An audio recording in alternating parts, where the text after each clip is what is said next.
At some point, you started believing something was wrong with you, that you're too sensitive, too inconsistent, too emotional.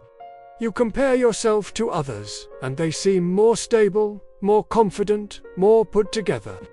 So you conclude, I must be broken. But what if that conclusion is wrong? What if nothing is broken at all?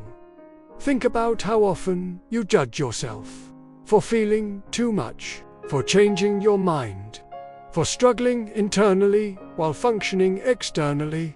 You keep trying to fix yourself, to become calmer, stronger, less affected. But the harder you try to eliminate your inner experience, the heavier it becomes. This struggle is not new.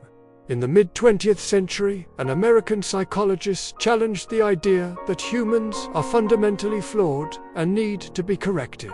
His name was Carl Rogers. Carl Rogers worked with people who were not ill in the traditional sense. They had jobs, families, responsibilities, yet they felt deeply disconnected from themselves. Rogers noticed something important. Most of their suffering didn't come from trauma alone. It came from self-rejection, from believing that certain feelings were unacceptable, that parts of themselves had to be hidden or eliminated in order to be worthy. Psychologically, Rogers believed this self-rejection creates inner conflict. You present one version of yourself to the world while suppressing another inside, and that split is exhausting. Rogers called the healing force unconditional positive regard. Not approval, not indulgence, but acceptance.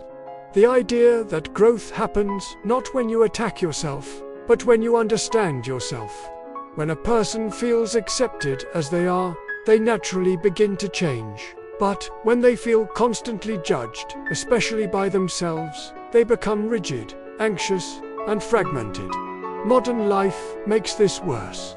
You are encouraged to optimize yourself constantly, fix weaknesses, eliminate flaws, become a better version as fast as possible. But there is a difference between growth and rejection. Growth says, I want to understand myself. Rejection says, I need to get rid of myself. Rogers believed that many people confuse the two. Psychologically, when you reject your own emotions, they don't disappear. They show up as anxiety, as numbness, as chronic self-doubt. That doesn't mean you're broken. It means you're human. Think about moments when you felt most at peace. Chances are, they were moments when you allowed yourself to feel what you felt without trying to fix it immediately. That acceptance created space, and in that space, clarity appeared. Rogers believed authenticity is not about perfection. It's about congruence, living in alignment with your inner experience instead of fighting it. So ask yourself this gently. What part of myself am I constantly trying to erase? What feeling do I judge instead of understand? Because healing doesn't begin with fixing, it begins with allowing. And maybe the problem was never that you were broken. Maybe you were just taught to be at war with yourself. And according to Carl Rogers, self-acceptance is not the end of growth. It's the beginning of it.